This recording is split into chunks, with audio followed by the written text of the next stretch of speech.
Good morning. Oh, it's quite a cool day today, so I thought I'd be outside doing some cleaning. I've been reflecting on Matthew 8:28 to 34 today about when Jesus cast out the demoniacs into the swine herd. And, just thinking about kind of like the scripture. And it struck me right at the end, after Jesus had carried out this incredible miracle, this powerful act. The response of the village people was to ask Jesus to leave. And you might be forgiven for thinking, who does that? Who would do that? Who, after an incredible, miraculous, powerful act from Christ, would ask him to leave? I'm cleaning my shoes for a funeral shoes. They get a bit muddy. I've just been reflecting really on a story about a girl who worked in a shoe shop. And one morning she said to her mum, she was asking her about miracles. And her mum said, if you've got a question about a book, sometimes the best person to ask is the author. So she said, if you've got a question about miracles, why not speak to God? So with that, she decided in the conversation to work that day with her mum in the car. And mum said, why don't you ask for a miracle today? So she did. So she went to work and had a chat with God and asked him for a miracle. She didn't care what it was, just that she would know it was from him, beyond no shadow of a doubt. So the evening came, and around the dinner table, her mum said, did you have your miracle? And so the young girl said, yeah, I did. And she told her all about the miracle. Tuesday came, and her mum, in the morning car journey to work, she said, are you going to ask for 2 miracles today? So the young girl said, yeah, okay then. So she got to work in the shoe shop, had a quiet word with God and said, I was about 2 miracles today.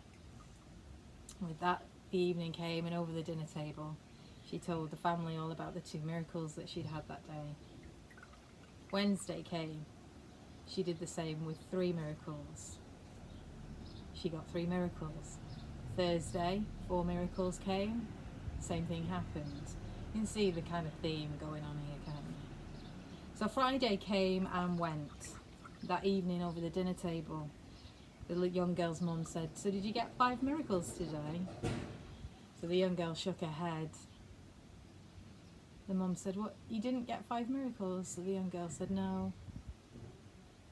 I've been so incredibly overwhelmed by the miracles and by God answering prayer and giving me what I asked for. It took my breath away. And so this morning I said to God, no more.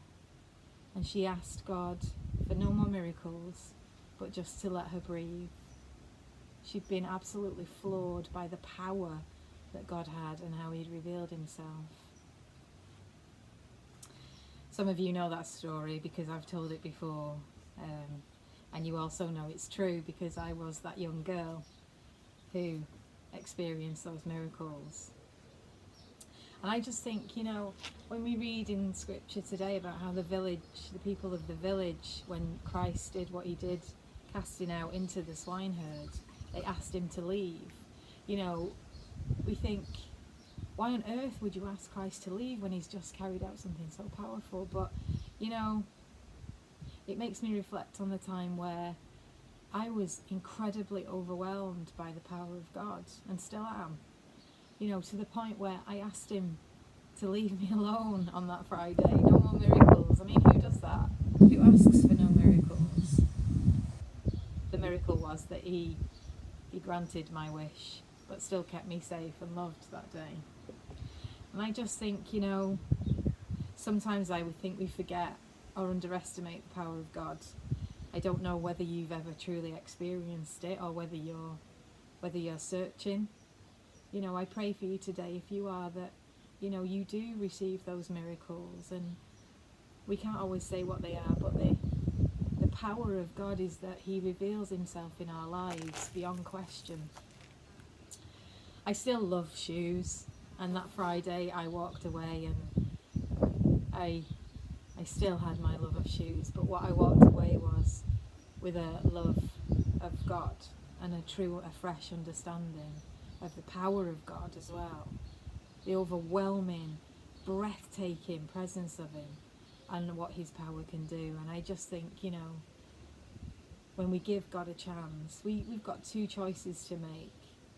When we want God to be present in our lives, we can either ask Him to leave us alone, or we can ask Him to reveal Himself.